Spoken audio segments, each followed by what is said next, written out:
Good morning, good morning, good morning, and welcome to the first Sunday of the NFL season. But just because it's the first Sunday, boys and girls, does not mean we haven't had some games. Ron has set us up with some reminders here. We had Thursday Night Football in Brazil. We got week one headlines to go over. This show will also have some fantasy chatter and some betting picks. Ben, how ready are you for this NFL season? Are you excited, man? Here it is. Super ready, bro. Yeah, I'm excited. Woke up like 6:50, like a normal work day. I mowed the lawn already this morning. I already got the wife upset at me this morning. So it's the first NFL Sunday of the season, and I'm acting like it. Bro, you know there's lawn etiquette. You cannot be mowing lawns at 6:30. Like your neighbors. I have one of those battery operated. Oh, okay. You circumvented the system here. I get you. Roland, what about you? I know you got the Sunday ticket going to be rolling. You got the lineup set for the day already. What's it looking like? Yeah, ready for the first Sunday. Like you said, though, it started already with Thursday and Friday night football. Kind of mixed bag there. If you were watching the Cowboys game, Chiefs game, if you have Xavier Worthy, got a little dinged up, so it might be out for some time. But yeah, no, it's nothing like football season. Just glad to be back. And to your point, with Red Zone and Sunday Ticket, gonna try and catch them all today. So yeah, let's have a good one. Ron, what about you? This is what Roman's second season in. Second season in, he's 10 months, so he's ready to follow the Cowboy season and become one of those fans that is just going to join the Cowboy family and ride out the season, ups and downs. But I feel like the kid on Jerry Maguire, when he wakes up in the morning, he's just like, it's today. That's how excited I am for this fantasy football, because I'm in a lot of leagues this year. I'm in a guillotine league with Ben. I don't know if y'all have ever done that. I heard it was the original way to do fantasy. Is that where you lose and you get cut off the league? Yeah, man. Yeah, that's pretty sick. So if there's like 12 teams by week 12, you're done. But yeah, I'm excited, man. Let's fucking get it. The chat, if you guys have any questions, the ticker's at the bottom. Go ahead and throw us any fantasy questions or any betting questions. We'll answer them throughout the show. Thanks to everybody for joining up, logging on. And let's start with the first topic of the day, boys. We already had some football, out with the old, in with the new. Are we seeing the transition here from the Chiefs struggling? They were the dynasty talk, but they've kind of haven't looked as great. Jalen Hurts, the reigning MVP, and Justin Herbert absolutely showed out. What'd y'all think of the Paulo game and first NFL kickoff on Thursday? That game probably stood out to me more because I wasn't used to Justin Herbert slinging it 34 times. With Harbaugh there, I expected a lot more run.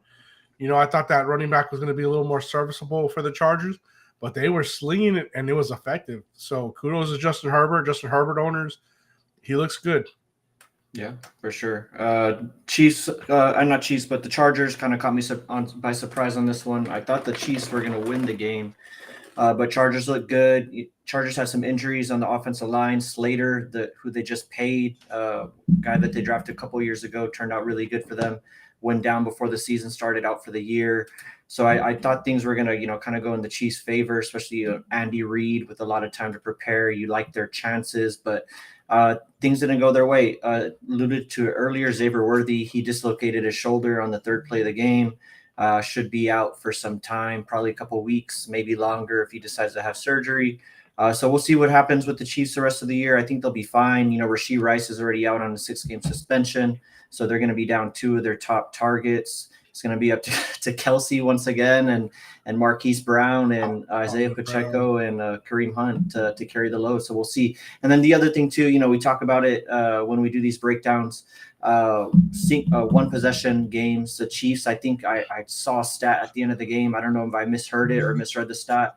They had won 17 consecutive one-possession games, which is absolutely unheard of. If you saw, watch the season last year, they won in some of the craziest ways possible, blocked kicks, like just missed field goals, just you name it. They were winning these crazy one-possession games, and we'll see if for the rest of the season it tilts the other way, and maybe they find themselves on the wrong side of these, 27-21 type games. And they struggle a bit more this year. So we'll see. I think they'll be fine because, they have number 15 and their defense is still pretty good. And they did have a chance to win it at the end. But, kudos to the Chargers coming out strong. Unfortunate self-inflicted injuries, Ben, in that game too, Worthy. What did you make of that game in Sao Paulo?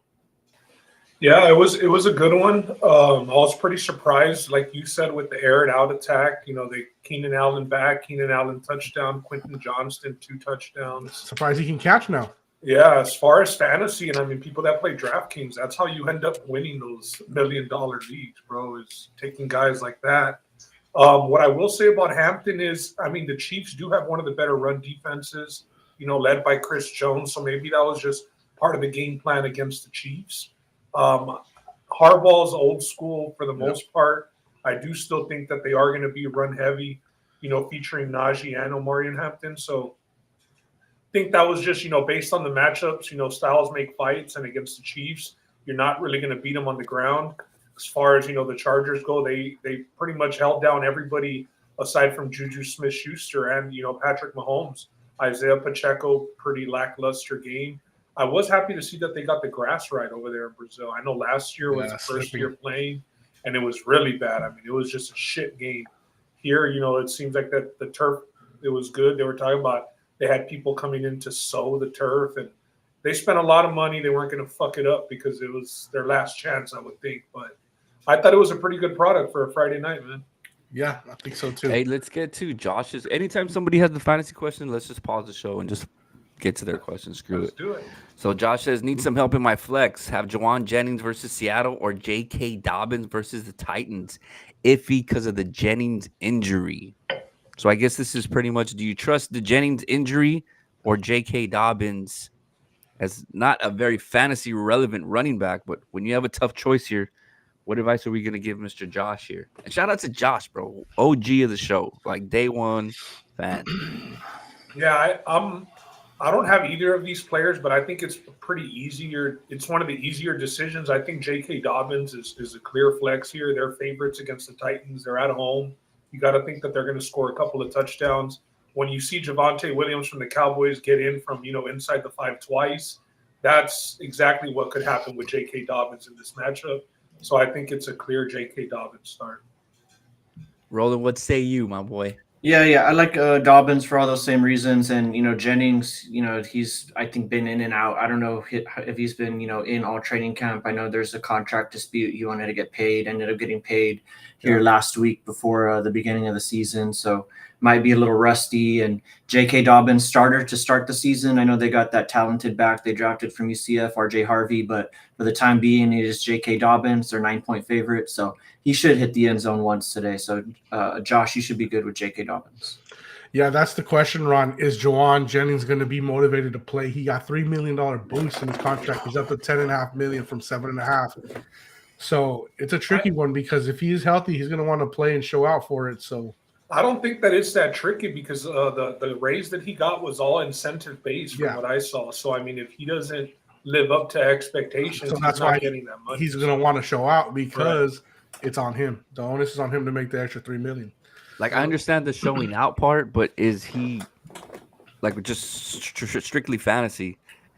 He was very serviceable last year, Ron. Ayuk is out. And Debo's gone, so he's going to be a bigger target. The matchup, too, though, is better for, I'd say, for J.K. Dobbins versus, Jennings going against a Seattle Seahawks secondary. I think at Seattle Dobbins has the advantage there. Yeah, for sure this week, but I'm just saying Juwan Jennings he can be a flex option. Yeah. Jennings, before, this whole holdout crap, he was, getting drafted in the mid rounds. He is a flex worthy guy for sure. Yeah. All right, cool. Y'all want to touch on the Cowboys game before we go? Yeah, so the Cowboys, they end up covering the spread Thursday night, Ron. And you know what? being at Philly, they didn't look too bad. It almost felt like it could have been a winnable game had a few things gone our way. That Miles Sanders fumble where Dak kind of made just an incredible tackle. Even though we lose here, there's some bright spots, Ron. What did you make of the game here? I love how you use the coulda and the shoulda and the woulda. That's in our fucking vocabulary as Cowboy fans, man. Correct. I will admit they performed very well, higher than my expectations for them, especially the guy with the number 4 on his jersey. I thought he was going to throw a pick in the game. There was 2 opportunities there. We all know what happened with CeeDee Lamb, but overall, you go to Philly, you keep up with them in the first half, score for score. The random stoppage, the weather happens, and then game plans fall apart. I think 3 points were scored in the second half. I know Roland and Ben are probably laughing, or there's something going on because they had the overs in the game, and at 42 in the first half, I don't know how that overs doesn't hit. But as far as the Cowboys' performance, it gives me hope, man. It gives me hope. Maybe we have a top 10 RB running back. We'll get to that later, but good performance. Roland, what about you? I mean, I know you were afraid of taking that big spread. So were you kind of happy that the Cowboys kind of covered there? Yeah, I mean, the Cowboys look good. I don't know if I'm like that much more optimistic than I was going into the game. I was kind of breaking it down, thinking the Cowboys might end up around 7 or 8 wins. I still think that's kind of where we'll end up. But I was, kind of, delighted to see the offense play the way that they did. Dak looked really good. Vintage Dak, breaking off some sacks in the backfield and scrambling for a couple yards. Looked like he, is fully healthy for the first time in a long time. So the offense should be good. CeeDee Lamb's got to clean up those drops, like Ron was talking about. 4 drops, career high. I think I saw something on Underdog on Twitter. I think he leads the league in drops since like 2020 or 2021, something like that. So since he's come into the league, probably he leads the league in drops. So he's definitely got to clean that up, especially a player of his caliber. We tried to get Pickens incorporated early. I like that. He looked pretty good, even though the stat line didn't show it. And then the running game looked okay, but we'll see what happens if we get a boost with Jadon Blue. And the defense played surprisingly well in the second half. They stopped the run pretty good. Mm-hmm. Our new defensive coordinator, Eberflus, kind of made Jalen Hurts hold the ball a little bit, didn't look as clean throwing the ball. A.J. Brown didn't touch the ball until the fourth quarter. So, a lot of positives, but so long season, and we'll see what happens. Because, to start the game, you brought up the whole rain thing. The defense was getting gashed. So I say the defense played good, but that's after kind of like, we chilled for an hour, let the rain and the lightning pass by, and everybody kind of got cold. So kind of got to take that with a grain of salt and see what happens next game. We'll see what happens. Ben, did you end up staying up for that Thursday night game? Yeah, I definitely did, bro. It was the first game of the season. I thought I had Cowboys plus 8.5, and I had the over. That over is probably going to be one of the worst beats of the season.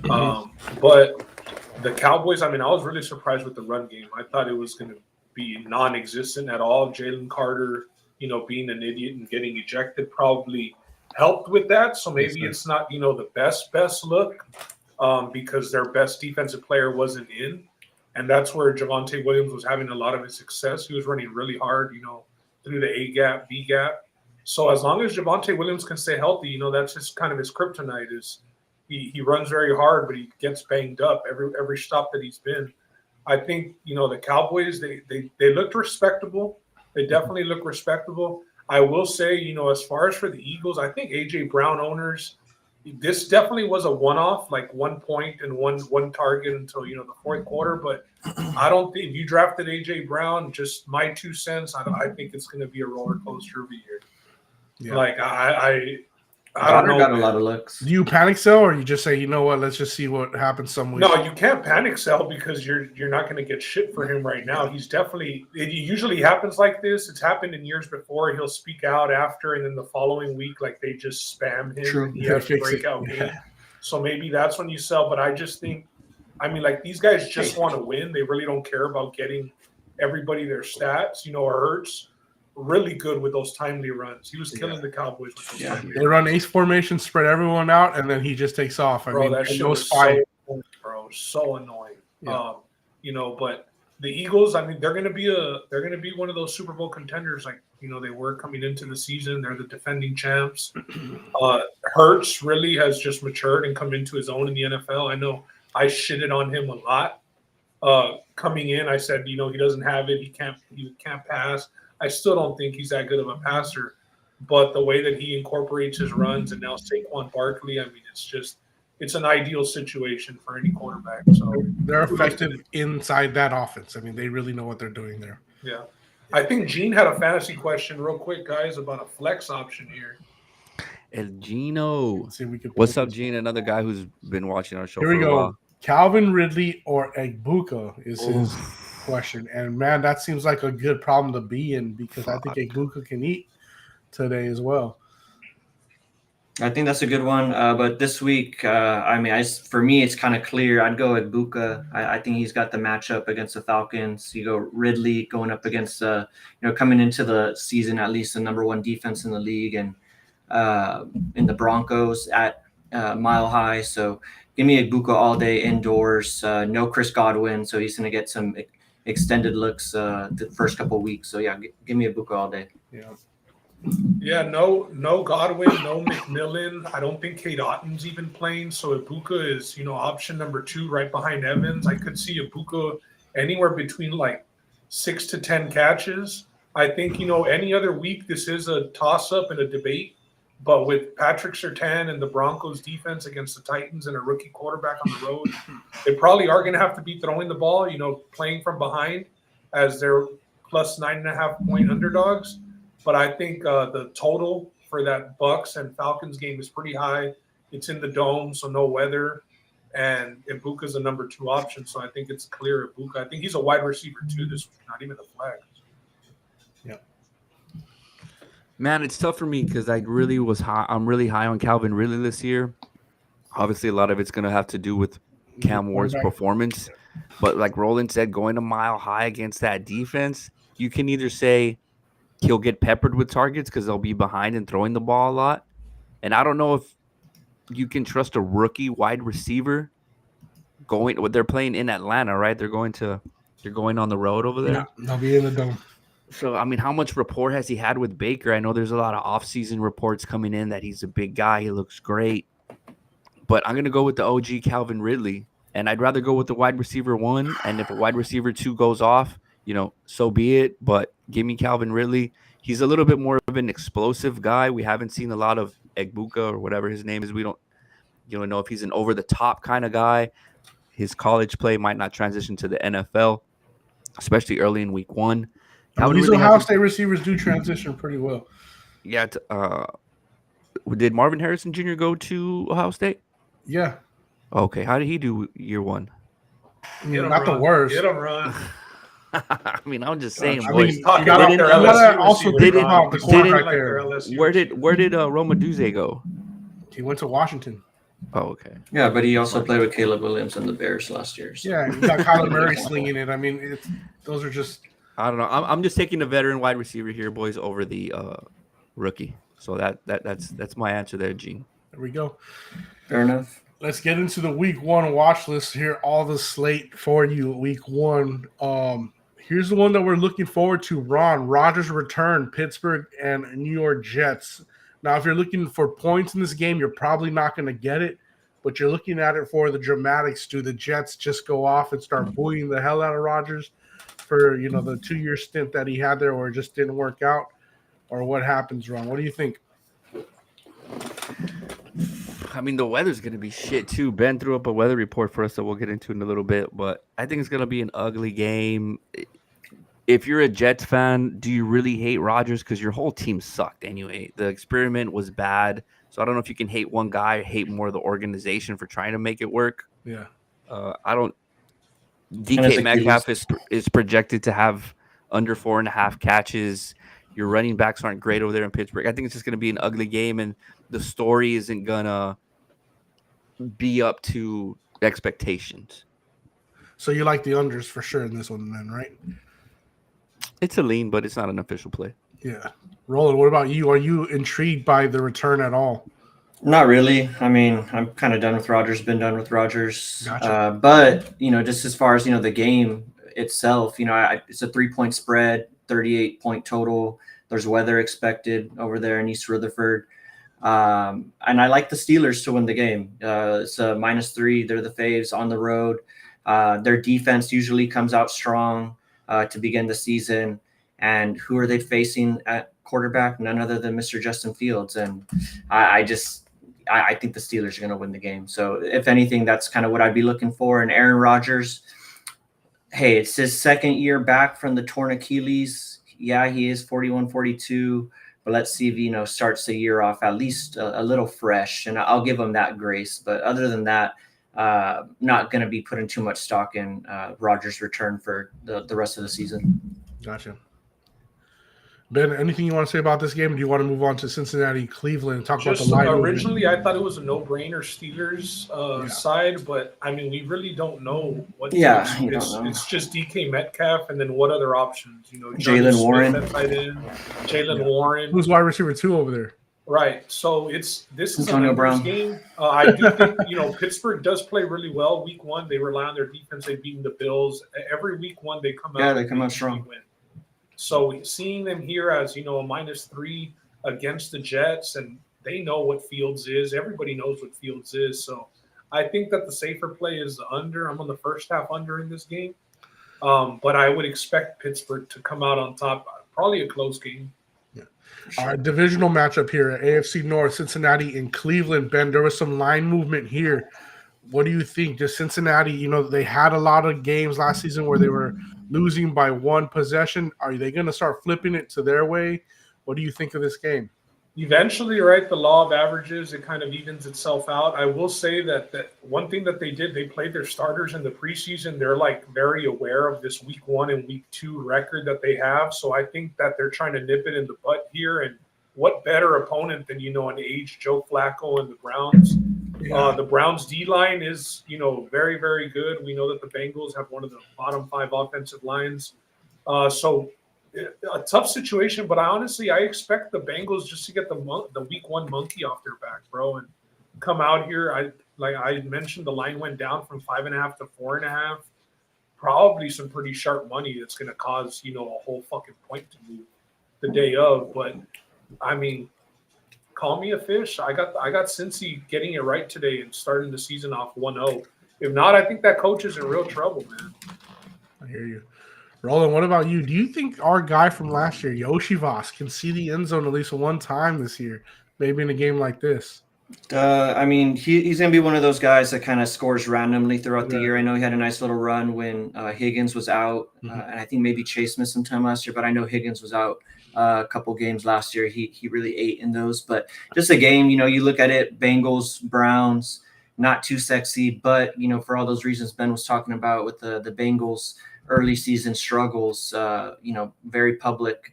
It makes it an intriguing game. And like Ben was talking about too, Bengals, they decided to play their starters in the preseason. Burrow hadn't really touched the field until week 1 past couple of years and, showed up rusty. Joe Flacco, on the other hand, I don't think he played a single snap in the preseason. So, maybe he comes out rusty as an older guy. I'm staying away from the game personally. I do agree with Ben on the side. I think the Bengals should win. It's an important game for them, really, when you think about it, trying to get that monkey off their back, losing consecutive years at week 1 in kind of embarrassing fashion. So they're going to want to get the game, but I'm staying away just from the perspective of that history. And the Browns defense at home is known to be stingy at times. And defenses, I do believe, come out stronger to begin the season than offenses a lot of the time. So for that reason, I'll stay away personally, but I agree with Ben. I think the Bengals should win. Ron, I was going to pass it to you. You got the Cincinnati on your hat, so tell me how you're feeling. Yeah, well, the Cowboys already played on Thursday, so I can rock the Bengals hat on Sunday. I think we might be looking at a little bit more of an overs game here. Just the reason is that both the Bengals defense isn't very great. Yeah, They're a team that's going to go drop 30 on you, so you only need, I think the line's 47. So, I mean, you can see a 30-17 game. I think 27-21 gets you there. And I don't hate the Cleveland Browns moving the ball on this Bengals offense. You mentioned that they're at home. So I'm actually leaning a little bit more toward an over there. But again, like Roland said, it's not an official play because you still don't know what the fuck you're going to get, Yeah. they paid their defensive end, but other than that, the Cincinnati defense, they didn't add much. So Yeah, it's gonna be a they're good game to definitely watch. going to have to be outscoring teams, Ron. I Yeah, don't know if 100%. the Browns can go put up 30. What I was going to say, I do have them in a money line little parlay, but I I fuck with wouldn't risk a survivor pick on the Bengals. Good point. All right. I would do maybe like a first half full game money line. All right, let's get to the other NFC North game here. Early division importance, as Ron stated, Detroit versus Green Bay. Ron, what do you think about this game? I just put it up there, man, because I wanted to ask you guys, is it over for Detroit as far as Super Bowl bound? Because we see new teams like Green Bay stacking up and getting strong and being competitors in the NFC. Yeah, you got to hate that they're losing both their coordinators, right?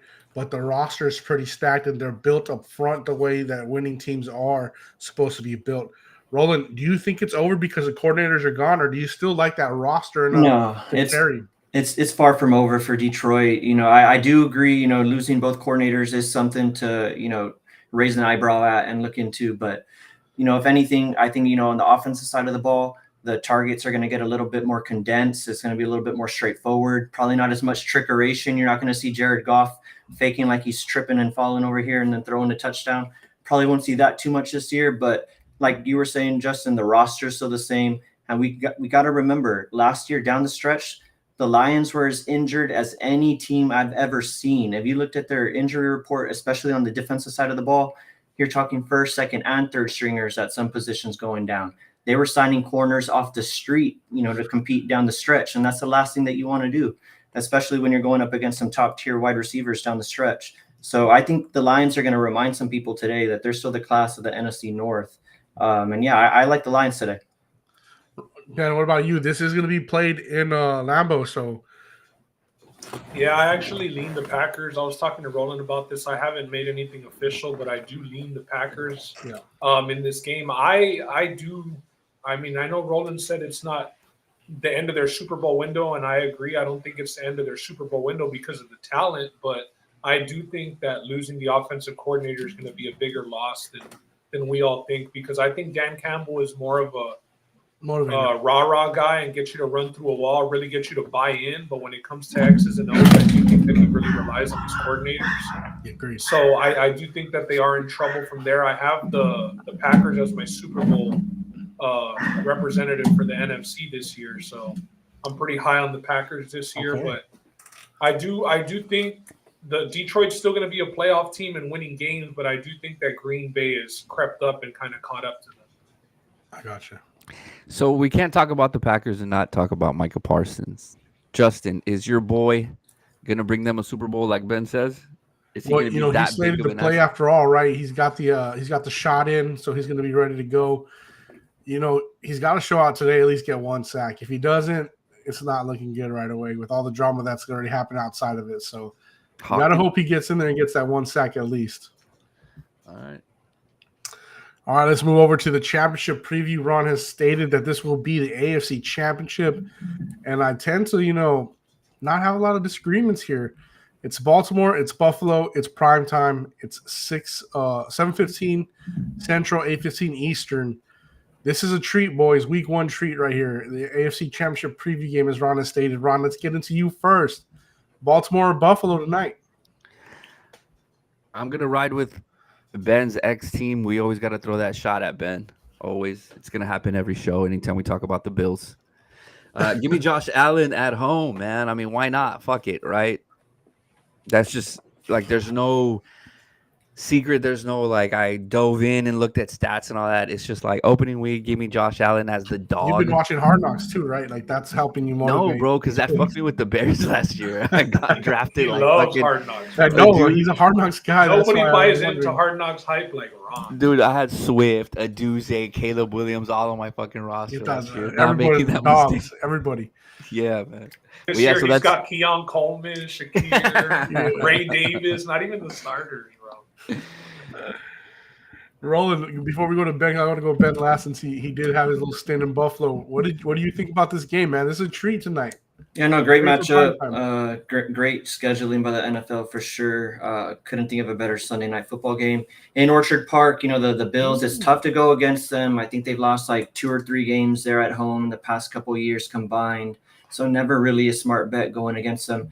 But I think that's what I'm going to do. I think I like the Ravens. I think the Ravens are probably, by my estimation, the best roster in the AFC. I think Lamar Jackson going to come back with, kind of with the vengeance. And if you want to take Lamar Jackson in like a big game, take him in the regular season. We know he kind of has his struggles in the playoffs. So give me Lamar Jackson and get the job done. I like the Ravens kind of spoil the home opener for the Bills. All right, let's kick it to Ben. Tee this one off for us. Yeah. Former stint in Buffalo is correct. I think that Short-lived. Short-lived. I think that the Bills built their team on trying to like beat Mahomes, knowing that he was going to be the gatekeeper for them in the Super Bowl. And this Ravens team is completely different than the Chiefs. Like this Ravens team is just going to pound it, down the middle with Derrick Henry, run it with Lamar. I don't think that the Bills have the defense to really stop the Ravens. They played, I believe they played last year, and I think that the Ravens ended up winning. I got the Ravens tonight as well. A lot of weapons. I still don't like the wide receiver room, right? But this is who I have going to the Super Bowl for the AFC. The Ravens is my pick this season. We'll see if Lamar can finally get over that hump. Hopefully. If not, Lou will go missing for another 6 months until NFL season starts again. Just to save the receiver room, Zay Flowers, Rashad Bateman, and DeAndre Hopkins. Not the best receiver room, like you mentioned. That's kind of not the worst middle of the pack. Zay Flowers is good. Very mid, though. Isn't it very comparable to what the Bills? I mean, Shakir, Coleman. Do you take them over? I think it's a toss-up between the two. Receiver. Yeah, to probably give the Ravens, but it's not a bad. I mean, it's probably middle of the NFL. Like anything else y'all like today with besides the games we just talked about? This is the full slate. So. Another matchup I'm interested in, just to answer your question, I want to see what the Giants do against the Commanders. The Giants, just if you're following like betting stuff, Giants are super popular underdog today at +6. A lot of people like them to win. Get past their season win total. I think it's like 6.5 or 7.5, something like that. Defense might be better than people expect, and Commanders are a team people are expecting to maybe dip off a little bit after surprising people last year. So interested to see that game. It's just a lot of information taking, I think, this week one, kind of going light on the betting, seeing what teams look like.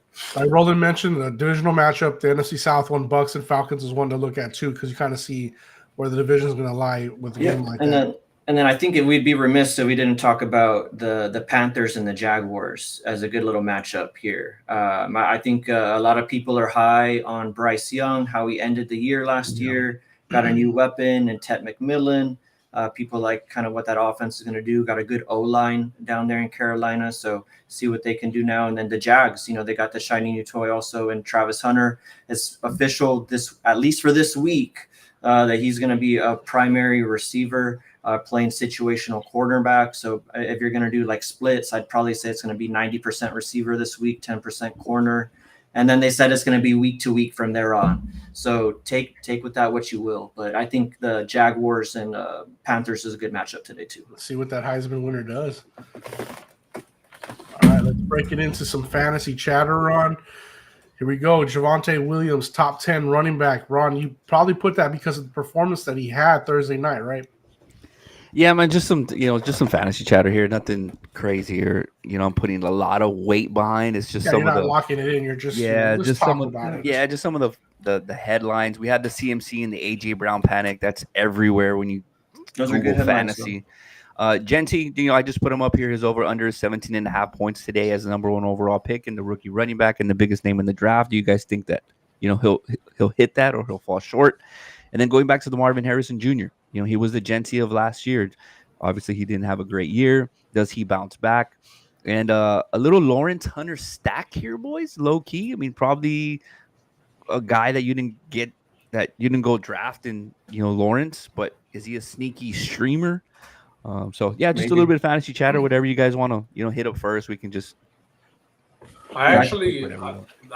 This hits close to home. I actually picked Trevor Lawrence up this morning, and I dropped Jared Goff to start Lawrence over Goff. I had Dak as my other QB, and I was going to go Goff over Dak. Glad I did. Dak had a pretty good game, but only 7 fantasy points. Lawrence with Brian Robinson, with Hunter, in this matchup against the Panthers, I like there to be points. Yeah. So I'm actually starting Lawrence this week. I'm not a fan of his. I shitted on him this morning, and then I went onto the waiver wire and picked him up right after. New coach. Yeah, but new coach. So I see fireworks. I see points. I could see 2 touchdowns from him. I'm hoping that's his floor today is 2 touchdowns. I know that the running back is by committee there, and it's pretty ugly. Bigsby So, yeah, I took a swing on Lawrence this week, boys. Yeah, I like Lawrence as a streamer. I think this offense could be fun, like you mentioned. With we didn't even talk about Brian Thomas Jr. In the earlier slide, but yeah, Brian Thomas Jr., Hunter. This is it for Lawrence too. With the new coach, Liam Cohen, got a lot of credit for what he did with Baker Mayfield over there in Tampa. And let's see if he can do the same thing with Trevor Lawrence, former number 1 pick, one of the most hyped prospects in the past 10, 15 years. I think his overall prospect rating was an 98, 99 coming into that. People were saying he's the best quarterback prospect since John Elway, since the hype on him was real. Andrew Luck coming out of Clemson, that Andrew Luck hype, and this is it for him, in my opinion. I think this is his 4th going into his 5th year. I don't know if I have his contract messed up. I don't have it pulled up. But yeah, this is it for Trevor Lawrence. So, escape those bust talks because they're coming if he does not have a good year this year. And he's got some weapons, got a new offensive-minded coach. So things should really be, ending up in his favor. So let's see if he can execute. 5th year for him. Yeah, there we go. All right, let's pause for Big Lou's. Ben, this is your boy. This is the guy you said that you would talk today. That you would D up on the court. He couldn't put a shot up over you. Shit, Lou. The one thing I will say, shout out to Lou because he's still playing basketball, bro. We've all transitioned to golf. The sports that viejones start playing. Nah, this guy's still out there. Oh yeah, he's still hooping. Fucking dropping the highlight reels on YouTube.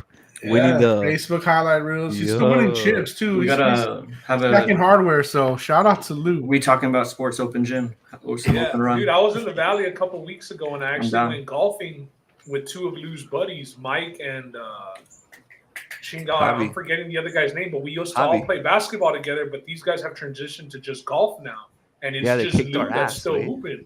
They're like, Lou calls me like, hey, you want to play? Like, no, bro, I don't want to fucking tear my ACL.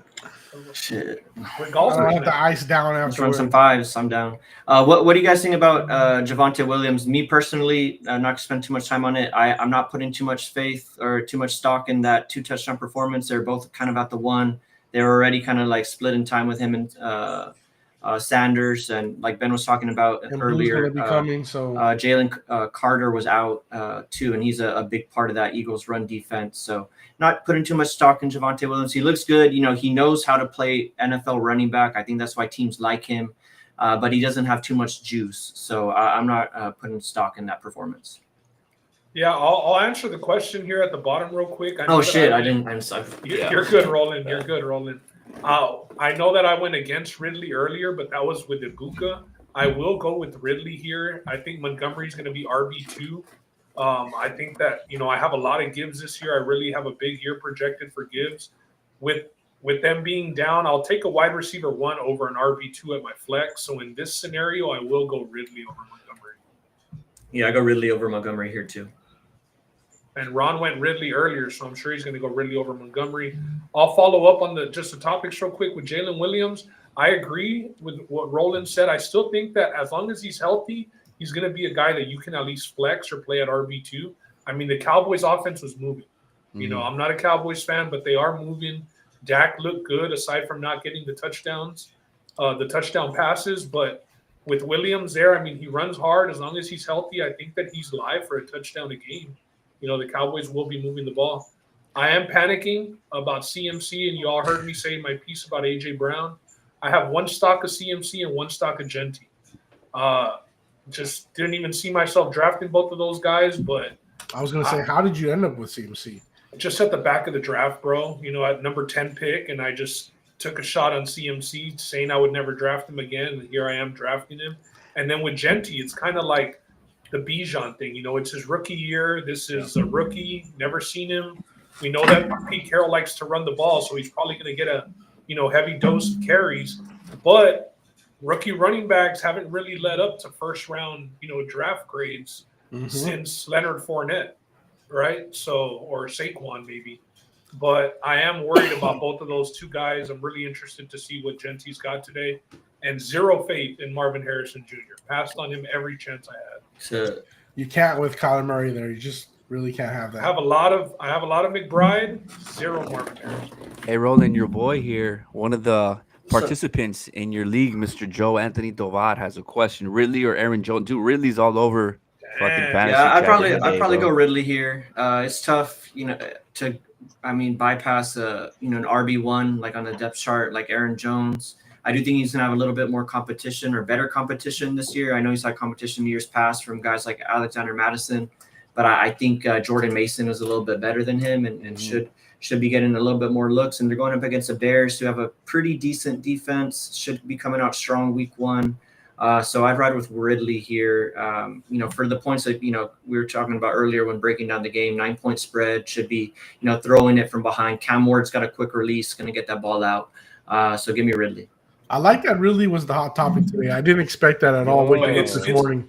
Justin, See what it's week just 2 is based gonna off be matchup, like. bro. I think he's a start every other week. People are just hesitant this week because it's the Broncos, it's PS2, they're on the road. Let's see what week 2 is going to be. The keyword week 1 was definitely Ridley, but week 2, let's see what it is. Yeah, and on just CMC, that kind of scares me just because I don't think they had to report really a lot of stuff, in this offseason. And the first time they had to report something, he kind of pops up on the injury report, and they've kind of, misled people in the past with CMC. We don't know what happened last year with what they were saying with him. But, by all accounts, he said he's good to go week 1. Words from his mouth. So he's going to give it a go as a player. Let's just see if his body holds up. And I have one draft pick of him too, or one share rather, but we'll see. And unfortunately, that's kind of the same team I have Worthy on. So things not looking good for me. Anything else fantasy wise? Like any headlines that I missed, or do y'all have any questions? Like, do you have anybody on y'all's teams today where you're kind of stuck, or you're pretty much set? Lineups are all good. No, I just want to see, on MHJ, the other guy I want to see something out of this year is Romo Dunze, his classmate in that wide receiver corps. He went number 2 as far as receivers, and MHJ went number 1. Need to see something out of here. It's going to be crowded. No Keenan Allen, but they did draft Luther Burden, who looks pretty good. They got Colson Loveland. Already had Cole Kmet or whatever, but and DJ Moore, didn't even mention him, who's the one. But yeah, I want to see O'Dunes play better this year. And they added a running back too. So. And they added a running back, yeah. And MHJ, I kind of agree with Ben. It's not that I have zero faith. It's just that, like last year, for example, I was all in on him. I drafted him in a couple leagues. But this year, he comes back, and I know a lot of people saw it. Things he was getting photoshopped. He came back like 15 pounds heavier. He got buff. He put on some muscle. I don't know if that was necessarily what was missing from him last year, as much as it was, Kyler Murray getting him the ball, maybe him not getting open. So I'm trying to, take myself off the ledge of saying, what other people are saying. If his last name wasn't Harrison, he wouldn't have gotten drafted where he got drafted. I kind of disagree with that because I watched him play at Ohio State, and he balled at Ohio State. Like, it was impossible to guard him. So I got to think that talent's in there somewhere. So I wouldn't say I'm all out on him, but I do have less faith in him. So he's going to have to prove it this year, is what I'm trying to say. One thing while we're on fantasy, I don't think Roland mentioned him, Colston Loveland. I wouldn't start him. I wouldn't start the season off starting him. I think that he's like their 4th, 5th option. I still think Cole Kmet's above him on the depth chart as well. So Loveland is somebody who I would wait on, unlike Warren for the Colts, who I think you can just start week 1. But I would pump the brakes a little bit on Loveland. I know he was a top 10 pick, but the roster's so loaded. Just let's see how it kind of shakes out for him before you go and throw a 1 or a 2 point performance out for your tight end week 1. All right. I just got one more hot name that I wanted to ask you guys about, just because I was hot on him. I ended up with, I think, just one of him because he was kept on getting picked before. But Ricky Pearsall, He's a guy, got shot last year, before the season started, kind of, ruined his rookie year by all means. But, kind of came on towards the end of the year when he was healthy. Big expectations for him this year. Are you guys buying the Ricky Pearsall hype coming into week 1? I think you have to week 1, especially he's wide receiver 2 there behind Jennings. So he's going to be thrown at for sure. And if CMC's out, those dump offs are not going to be going to him. I think you have to start looking at Pearsall for week 1. What about you, Ben? Are you buying the Pearsall hype? I have a lot of Pearsall, bro. I started him this week over Jameson Williams in the flex as well. Okay. I have pretty big expectations. I know Roland alluded to him being the wide receiver 2. He probably is behind Jennings, but Jennings has been out. Like we said, he's probably going to force play anything, just trying to get those incentives. And Jennings is more of like a possession guy. He's more of a move the chains guy. I think they're looking for Ricky Pearsall to bring a little bit of juice to their offense. So aside from Kittle, yeah, I'm pretty high on Ricky Pearsall. I have him. I drafted him before Jennings, and in all my drafts. So I expect him to have a better season than Juwan Jennings. I'm not. I'll go against everybody a little bit here, just because the sample size was so small last year. So I don't know if you can, He also got shot in the chest. I mean, for getting shot and having stats in the same calendar year, that has to count for something, right? Yeah, let's give him a little bit of. I mean, when you're the only guy over there, that's another thing. That's a positive. You just made another positive. I know, but like last year, he was the only guy. There was no other wide receivers on that. And he's kind of, besides maybe Jennings, who you said earlier wasn't really. He's another only guy again. He's in another positive situation. Just based on the logic you used earlier on Jennings, I mean, wouldn't that benefit Pearsall?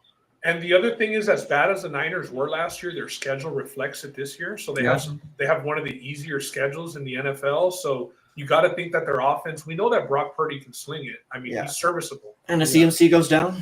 I mean, I don't want that to happen, knock on wood, but I mean, we'll see. Yeah, and I don't think CMC has to go down, but CMC misses games, Kittle misses games. Like that offense always has people out. So as long as he can be available, I think he's a weekly flex option at least. For sure. I think especially week 1, you just gotta look that way. Week 1 at least. You get a lot of information today. Yeah, let's keep it moving. Mark says, do you think Rodgers will go for over 200 yards? Quick answer is going to be no for me. Yeah, I'll say no. I think he'll end up in the 180s. He'll get close, but I don't think he'll cover that. Mark, is that like a not a FanDuel, but like a price pick? It's probably on price picks, like $199. That's not something I put money on straight at least. $199. I like the 199.5. Right, roll it on price. I'm gonna go under too. I have him around. I think he's gonna come in around 160 to 180, like Roland said. Not very many options. Lower scoring game. Field goals are probably gonna be a premium. He's got Drewski at wide receiver. Give me the under. I am starting DK Metcalf in the league, bro. I am starting. All right. Well, we're about 5 minutes past 11 o'clock. We're about to wrap it up. The next slide here, real fast. We did have Dr. Saucy early on in the WTBS, career here, but now we got Ben Smith, Tim Smith here. Break us down with the weather news, brother. Come on, hit us. I just shared a little bit of slide about some games because I know that we talk about weather. I definitely am not Tim Smith this is praise. Was even prepared to talk about the weather. So the graphics is we got the graphics for you. Just hit us with what you know. At least we have the drizzle here, so it's going to be. We have the drizzle here. Hey, are you worried about the rain in Panthers and Jags, or do you think that's just like the typical Florida showers? Dude, I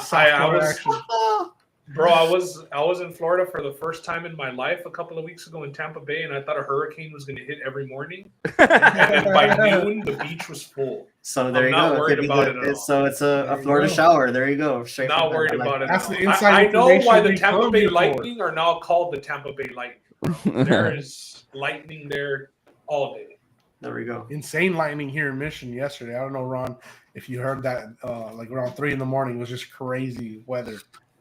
Yeah, man, I was watching the. I was wrapping up the Hawaii game at 3 a.m. Fucking making sure the spread hit. What do y'all think about the game on the bottom left? We didn't talk about it. Raiders Patriots. Raiders and Patriots. You got Vrabel back in New England as the head coach. Drake May, second-year quarterback. People are expecting big things about him. We talked about John T. and Pete Carroll. Got Geno Smith, running the show for them. Should be a big boost with kind of the weapons that they've assembled over the years.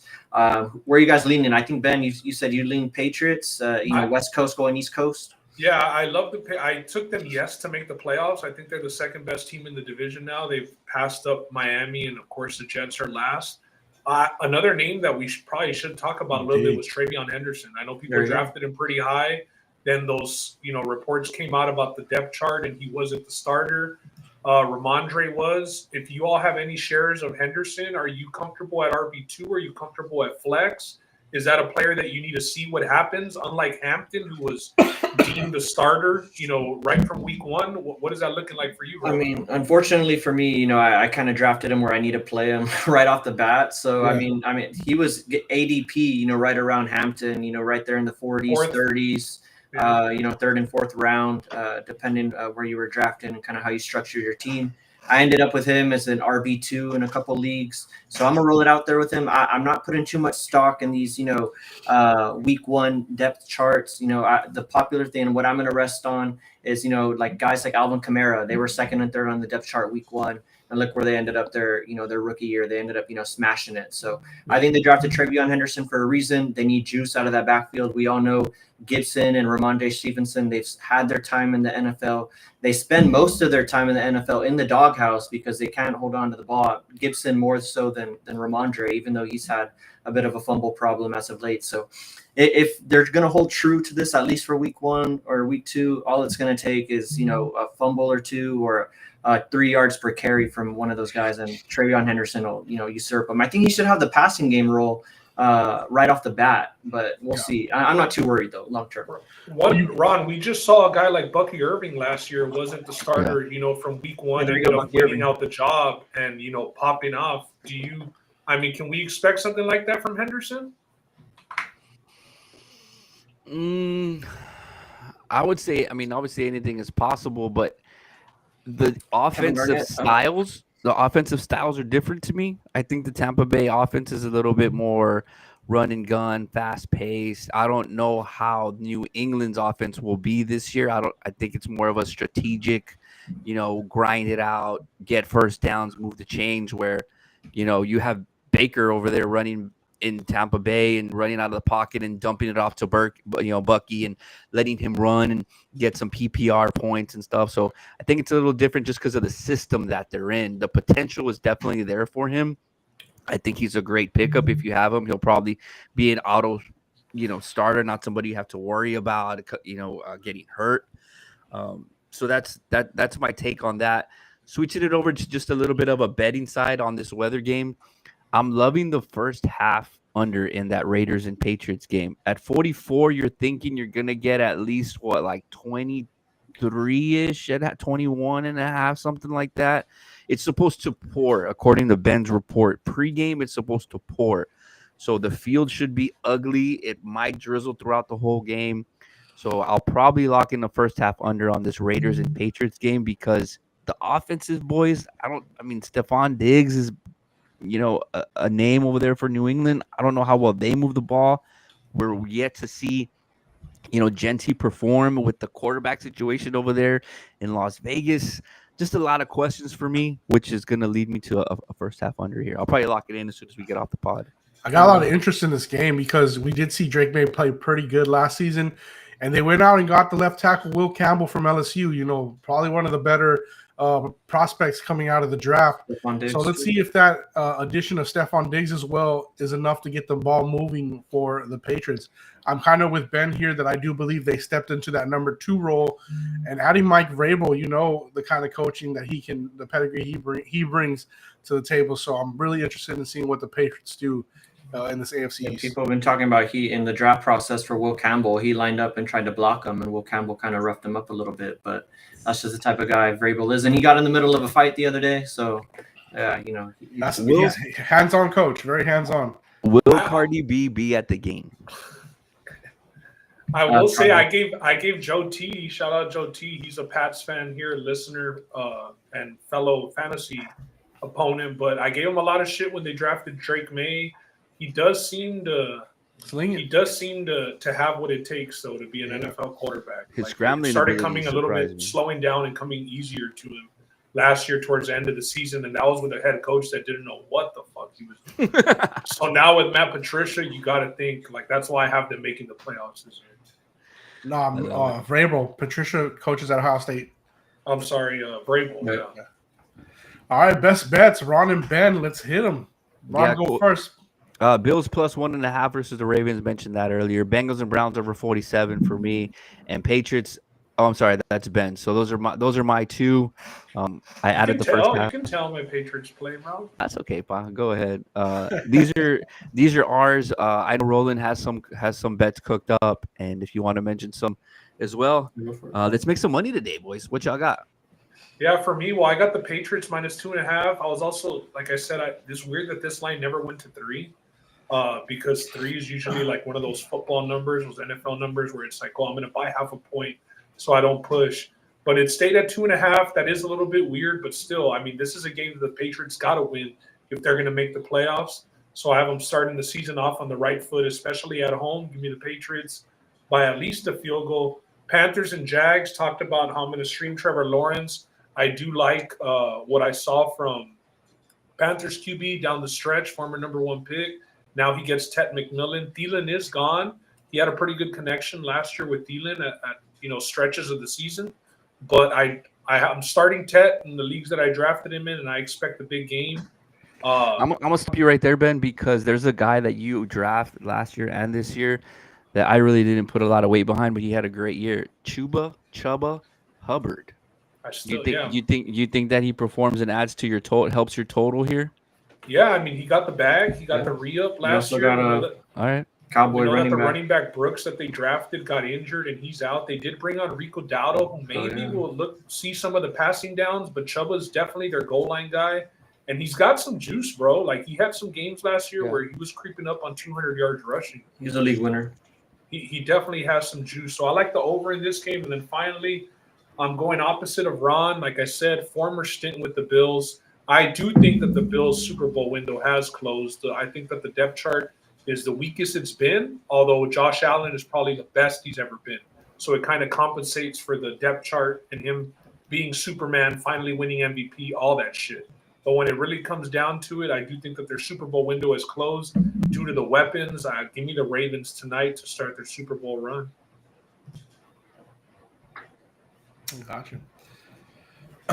Roland, do you have any best bets that you would like to give out today? I mean, honestly, like I said earlier, I'm just kind of looking, taking information in this week 1. I thought a lot of the spreads were kind of like stayaways for me for the most part. Like, the only games that I really bet on the money line, I have a parlay. I think the Jags are going to end up winning today. Yeah. And I have them parlayed with the Broncos. That's kind of like a small little parlay that I got going. And then I got a teaser also with the Broncos. And on a week 1 like this, where you're just kind of taking in all your information, do you go to like DraftKings and kind of play one of those pick sixes? That, or I got enough going in fantasy too, and I got some anytime Survivor. touchdowns I might look at, and Survivor. But yeah, I'm just really, a lot of these games are stayaways for me. Even like on a spread with the Jags, you look at it, they opened up at 3. They're at 4 now. Not going to bet Jags to win the game by 4, but I do think they'll win the game. I put a lot of stock on Cohen. I think he's going to have the offense looking good. And I still think the Panthers, their defense leaves a lot to be desired. Not that the Jags have a world beater defense by any means, but I do think the Panthers defense is a notch below the rest of the league, and maybe they'll get better, but at least to start, I like the Jags there. And then I got the Falcons in that teaser I mentioned with the Broncos. I like Falcons up to +8. It's at home. Kind of got burned on the Falcons last year in their home opener against the Steelers. Yeah. But I think this year they got the Bucs coming into town. I like the Bucs long term. I still think they win the South. I think they're one of the better teams in the NFC, but I think they're a little banged up right now, especially on that offensive line, missing Tristan Wirfs. And I think the Falcons are going to come out motivated, at least to cover my +8. So, yeah, we'll see. And hopefully fantasy is good to me this week, but I'll come back with some bets week 2. That's what we want. There's some really short dogs before we go. Home dogs, like the Rams -3. Rams Like I minus love 3.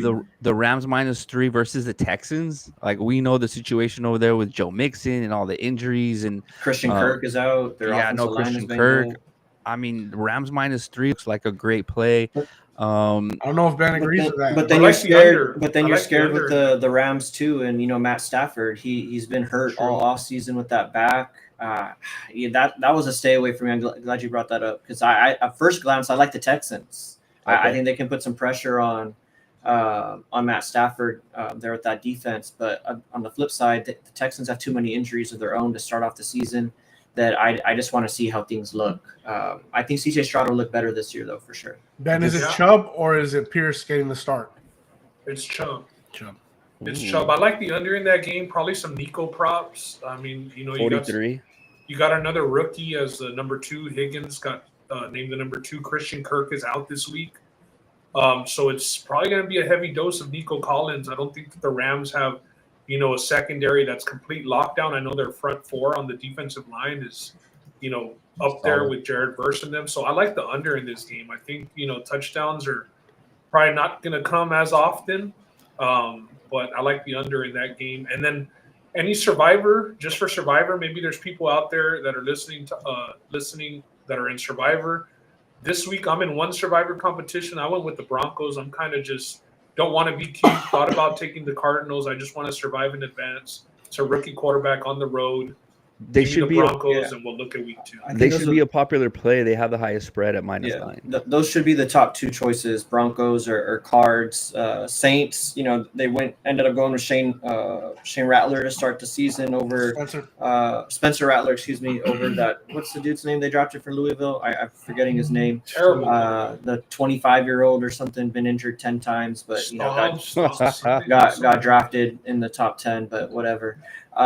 He wasn't Tyler able to beat Show? out. Tyler There you Show? go. Tyler Show wasn't able to beat out Spencer Rattler. But you just never know. Week 1, they also have a new coach that they ended up getting Kellen Moore over from the Eagles, former Cowboy assistant and player. Shout out Kellen Moore. And these teams kind of come out with some punch week 1. So I would like to take the Cardinals personally, but you just never know. And then you're trusting Kyler Murray. I like your choice, Ben, of going to the Broncos. I think they're safer than the Cardinals for sure. And for sure, I'll probably be picking on the Saints, throughout the competition. Yeah, but for sure. I don't know if week 1 I want to put it on Kyler Murray. You know what I mean? Like, Especially at home in New Orleans, they're going to come out with a little bit of punch. And Kyler, there's no Chase Young. They have one of the worst defensive lines in the league. Cameron Jordan keeps on coming back year after year. Shout out Cam Jordan. He's a legend in New Orleans. They're never going to tell him not to come back, but he doesn't have any juice left coming off the edge. So not a lot to be scared about, especially no Chase Young to start off the year for New Orleans. Murray should have all the time in the world, but you just never know. The Seahawks +2 versus the 49ers at home, and the Colts at home versus the Dolphins or other short dogs. Other short home teams I like as well. I lean Seattle at home +2 against the 49ers to start off the year. I think at least to start the year, Seattle will look good in that matchup. The 49ers defense should get back on track this year, but last year we're kind of taking advantage of. So I'll take Seattle. And then that last one, I have no idea between Miami and I have a play in Indianapolis. that game. I have no What idea. is it? Hey man, if I didn't bring this up, y'all were gonna Whatever keep your team plays loses, in your though, pocket. their coach is automatically on the extreme hot seat, I would say. Whatever coach loses, Steichen or McDaniel. I have the Dolphins. I have the Dolphins at PK in this game. I took them like everybody wants to talk shit about Daniel Jones, but then are we just going to talk shit about him or are we going to put our money up against him because he's trash? Well, Well, would you say your brother seems to agree here? he's a better option than Anthony Richardson? Yeah. I'm Richardson's. I think Richardson is he fucked up a lot of college athletes' bags, bro. Just raw athletes that play quarterback in college and might not be able to transition. Like, I think Richardson's the last one that we saw ever go in that high. Like, I know a lot of people are high on this Sellers kid from South Carolina getting off topic. Lagway too, they're high on, and Nope. he's not looking good either. Nope. I like Sellers. He looked pretty good week 1. I'm not buying it. But anyways, I am on the Dolphins. The Dolphins usually start off pretty good. I agree with you, Roland. McDaniel's got your hot seat. Tyreek's not a captain. A-Chain says he's good to go at least for week 1. Waddle's there. Everybody's there except for Darren Waller, the rapper. He's not sitting out this week. Hey, But- Shane, please make it through. But yeah, give me the Dolphins today. I have the Dolphins straight at PK. At least week 1, right? You should get at least one good week out of the Dolphins. Well, they're for that healthy. Mike McDaniel offense. Yeah, for sure. I see that. All right, 40 minutes till kickoff. Rolling, Justin, Ben, fucking hell of a week 1. I love the chatter. Not a lot of action, not a lot to go off of, right? Because it's week 1. So as the weeks progress, we'll be getting into more. Yeah, I stuff. don't want to be that guy betting the board week 1. Hey, I do like coming on earlier though. I mean, being done 40 minutes before kickoff, going and being able to switch out lineups, put in any last minute Exactly. stuff. This is definite. Yeah, fuck it. So we'll say live Either 10 way. a.m. Live 10 a.m. every Sunday if we can make it at 10 a.m. That way you guys know what time we'll be on. So hit us up. Anything else y'all want to say before we bounce? That's No, it. just Final set. enjoy the games. Hopefully we get some good football, some good matchups. We'll learn a lot here week 1. All right, boys. Yeah. Peace.